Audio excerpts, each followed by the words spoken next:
This is Italian Football Lover channel, my friends. Napoli Inter game has been ended 1-1 draw. I want to talk about the tactics and analysis of this game. Christian Eriksen scored 1 goal for Inter in this game and Handanovic's own goal for Napoli. And in this game, Napoli played in 4-2-3-1 formation and Inter Milan played in Antonio Conte's classical formation 3-5-2.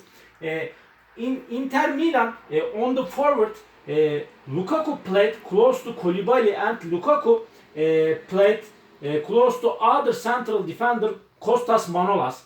And sometimes Lukaku and Lautaro Martinez together dropped deep and Lukaku covered off Demme with his shadow. And at the same time on the midfield sometimes Demme pushed higher and pressed on Christian Eriksen.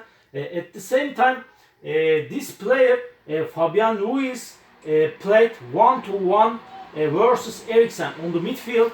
And really in the second half in Napoli attacks, Napoli defense line together pushed higher this Di Lorenzo, Manolas and Koulibaly, and in every Napoli attacks left back Mario Rui moved higher and wider, and this player Insigne tucked inside and he got into the Inter Milan box and searched for the goal positions. And Victor Osimhen made press on De Vrij on the forward, and at the same time Insigne played 1-1 versus Skriniar, and Politano supported the attacks and he made press on defender Bastoni on the midfield. And really this player Zielinski played 1-1 against Brozovic on the midfield. And when Napoli made a higher press on Inter, these defenders De Vrij came to right and Bastoni came to left. Brozovic dropped deep to the center of the Inter defense for break the Napoli's counter press.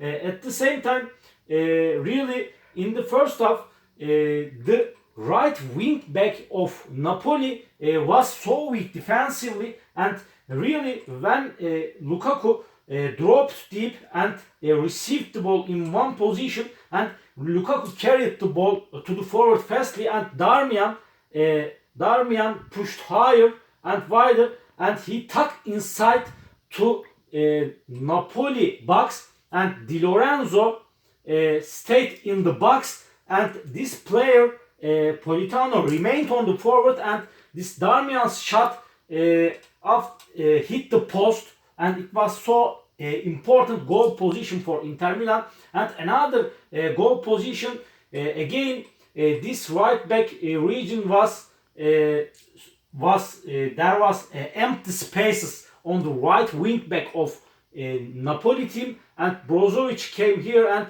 again his shot hit the crossbar a second time in the first half. But a developing attack from the left with Insigne got into the Inter box, and in his shot Handanovic couldn't hold the ball, and he made a big mistake, and Napoli found the goal with goalkeeper Handanovic's own goal, and Napoli was 1-0 ahead with this goal in the first half, and the first half has been finished 1-0, and in the second half really sometimes Inter started the second half better, and Inter made higher press on Napoli team. Really Barella, Hakimi pushed higher and wider, and Barella came to forward and he came close to right and supported Hakimi together. At the same time in the second half Eriksen played more offensively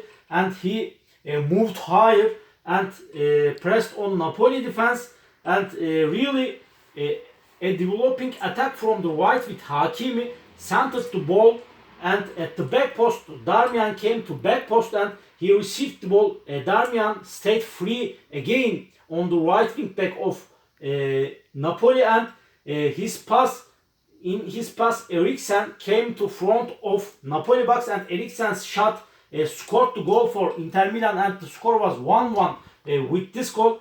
And in the second half really when Inter made counter press on Napoli in the second half.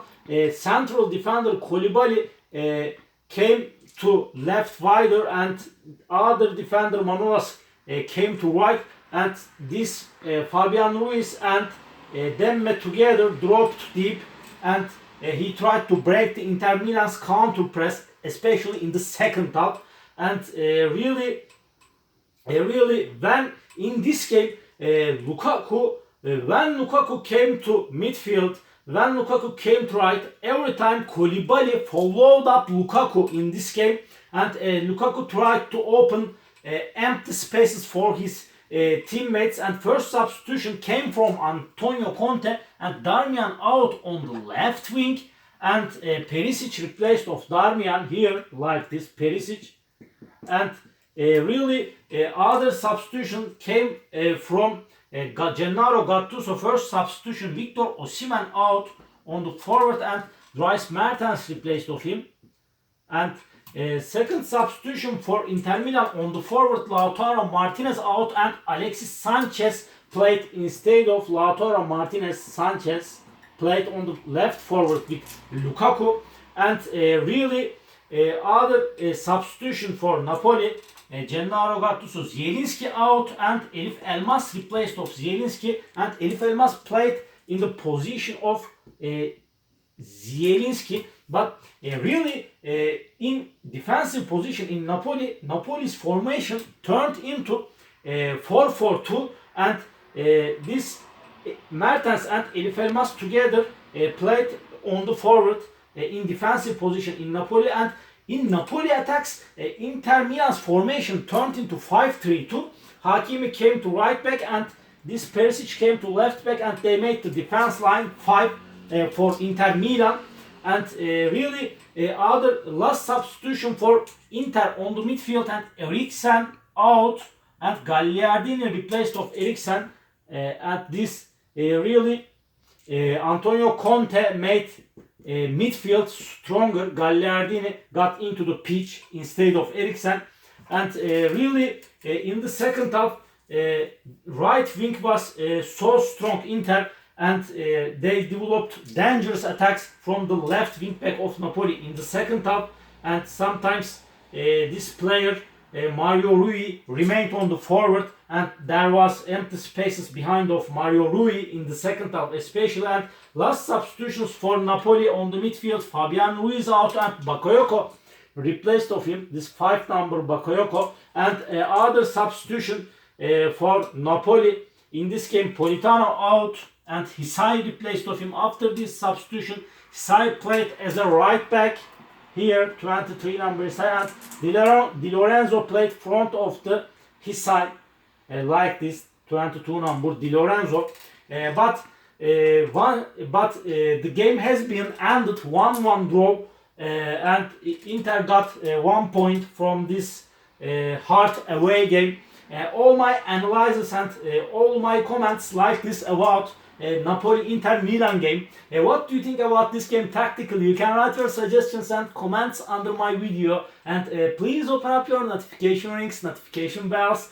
You can subscribe to my channel, watch my videos. Thank you very much. See you on my next videos. Beautiful people. Bye.